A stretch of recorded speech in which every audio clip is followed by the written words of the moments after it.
오늘 우리에게 주신 하나님의 말씀은 전번 주에 이어서 마태복음 9장 14절부터 17절까지입니다. 신약 13쪽에 있습니다. 마태복음 9장 14절부터 교독하고 마지막 절은 합독합니다. 그때 요한의 제자들이 예수께 나와 이르되 우리와 바리새인들은 금식하는데 어찌하여 당신의 제자들은 금식하지 아니하나이까? 예수께서 그들에게 이르시되 혼인집 손님들이 신랑과 함께 있을 동안에 슬퍼할 수 있느냐? 그러나 신랑을 빼앗길 날이 이르리니 그때에는 금식할 것이니라.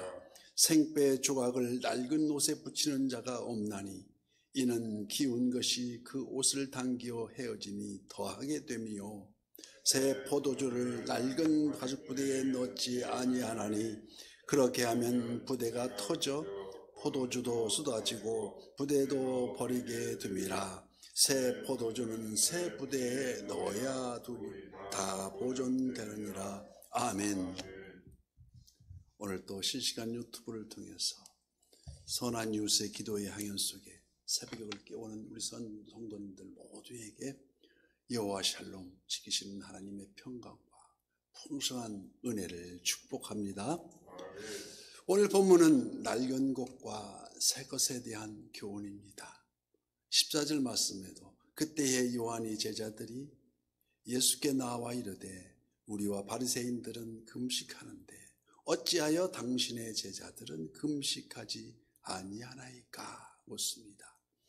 유대인들이 모세율법에 의해서 1년에 1회의 금식을 해왔었는데 그 후 1년에 28회로 늘렸고 예수님 당시에는 월요일과 금요일마다 일주일에 2번씩 금식을 했습니다. 그러니까 1년이면 100회 이상을 금식했다는 결론입니다. 지금 저들의 습관을 기준으로 질문하고 있는 장면을 우리가 볼 수 있습니다. 15절 말씀에 예수께서 그들에게 이르시되 혼인집 손님들이 신랑과 함께 있을 동안에 슬퍼할 수 있느냐? 그러나 신랑을 빼앗길 날이 이르리니 그때에는 금식할 것이니라. 유대인의 혼인잔치는 예로부터 일주일 동안 치루어졌습니다. 그 마지막 날 신랑을 신부방에 데려다주고 신랑의 친구들은 떠납니다. 그때까지 일 동안 계속 포도주를 마시면서 잔치를 벌이고 있다가 마지막 날 일주일 된 날에 신부방에 모시다 놓고 자기들 이제 파하게 되는데 구약 시대에는 2주간이나 했습니다. 야곱이 레아와 라헬을 얻을 때에도 2주간씩 4주를 했지 않습니까? 그래서 이 혼인잔치의 비유는 근데 유대인 혼인잔치는 예로부터 그렇게 치렀지만 이 행사 동안에는 금식하지도 않고 잔치가 끝난 후에야 금식했다는 말입니다.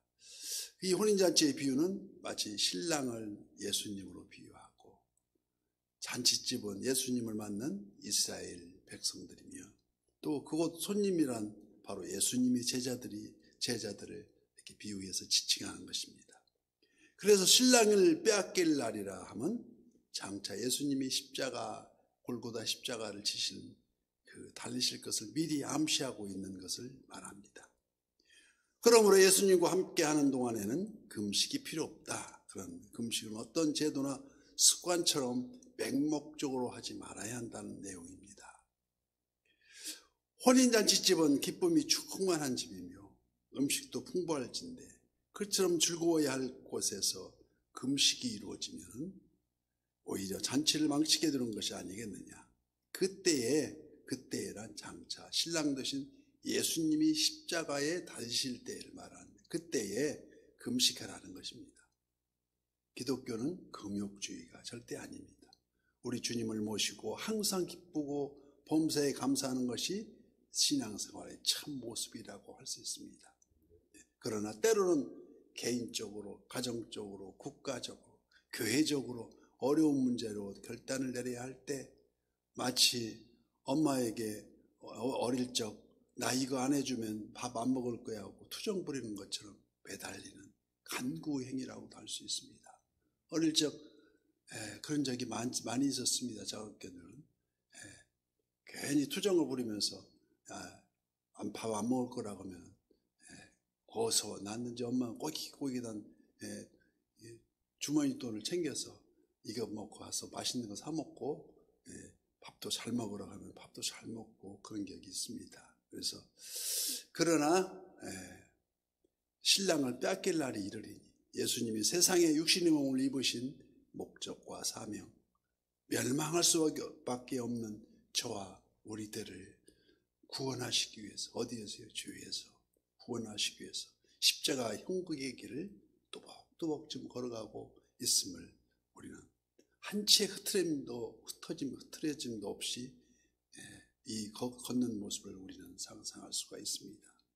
오늘 지금 우리에게도 각자 주어진 은사대로 분명 지고 가야 할 십자가가 있고 사명이 있습니다. 그 경로에서 기도하며 감사하며 오직 하나님께 영광을 돌리는 그 삶, 우리가 추구하는 삶이 아니겠습니까? 그 길이 진정 진리의 길이요 생명의 길이요 그 한 십자가 표대를 향한 길이기에 나아가고 또 나아가야 한다는 것입니다. 이게 새벽을 깨우는 게 아니겠습니까? 제2차 세계대전 당시 일본 군대가 세균전을 염두에 두고 한국인과 미국인 포로들을 대상으로 잔인한 인체 실험을 한 사실이 드러났습니다. 천황을 신격화한 제국주의 그 방자함이 인간성을 상실케 했고 잔인 무도함을 자행케 했던 것을 우리는 알 수 있습니다. 인간답게 사는 길, 오직 그리스도 안에서 삶의 목적과 걸어가야 할 그 사명을 깨달아야 하는데, 그래서 오늘 본문 16절 말씀에 생배 조각을 낡은 옷에 붙이는 자가 없나니 이는 기운 것이 그 옷을 당겨 헤어짐이 더하게 되며 새 포도주를 낡은 가죽 부대에 넣지 아니하나니 그렇게 하면 부대가 터져 포도주도 쏟아지고 부대도 버리게 됩니다. 새 포도주는 새 부대에 넣어야 둘이 다 보존된다는 말씀을 우리 주님은 지금 하고 계십니다. 새 포도주는 새 부대에, 여기 낡은 옷, 낡은 부대는 유대교 율법주의 사상과 제도 전통을 의미합니다. 그리고 생배조각과 새 포도주는 바로 예수 그리스도의 사상과 천국 복음의 진리를 뜻한다고 할 수 있습니다. 그래서 복된 소식, 복음을 좋은 소식이라고 굿뉴스라고 표현하듯이 오직 믿음으로 믿음에 이르게 하는 새 포도주. 그러면 새 포도주는 새 부대에 이는 어떤 시대를 말합니까? 바로 성령 시대입니다. 성령이 오셨네. 성령이 오셨네. 내 주님 보내신 성령이 오셨네. 낡은 피조물이 새로운 피조물로 변화되고 거듭남으로 이루어지는 새 교회 시대, 새 은혜의 시대를 말하는 것입니다. 그런데 아직도 낡은 사상에 지배되는 곳에서 복음의 진리가 스며들지 못하고 있습니다. 복음의 진리가 다 스며들 때는 그때 우리 주님 재림의 날이라고 모두가 다 기대하고 있습니다. 그래서 기린다고 합니다. 그런데 아직도 낡은 사상이 지배되는 곳에 복음의 진리가 스며들지 못하고 지금은 철학으로 접근해야 할 불교나 또 회교도 또 이슬람교, 유물론의 공산진영 등 이 모두가 낡은 부대에 매여 있다고 할 수 있는 사상입니다. 1970년대 월남이 공산화된 이후에 수백만 명의 이주민들, 피난민들이 굶주려 죽고 피난 가다가 죽고 공산당이 그토록 악독할 줄 알았더라면 왜 미국과 우리 한국이 도와줄 때 정신 차리지 못하고 적극적으로 나서지 못하였던가를 통탄했지만은 새술은 반드시 새 가득 부대에 담아야 한다는 것을 우리는 기억해야 합니다. 요한복음 4장 말씀에도 주님은 수가성 물길러 나온 한낮의 여인과의 대화에서 내가 주는 물을 먹는 자는 그 속에서 영생하도록 솟아나는 생수가 되리라고 하셨을 때, 그 생수는 바로 솟아나는 생명력을 뜻합니다. 그 말씀을 듣는 순간 수가성 사마리아 여인은 한낱의 물동이를 우물가에 내팽겨친 채 마을로 뛰어들어가서 외쳐댑니다. 그분이 오셨다고. 수많은 자들을 예수님 앞으로 인도하여 나오는 것을, 그 모습을 볼 수 있습니다.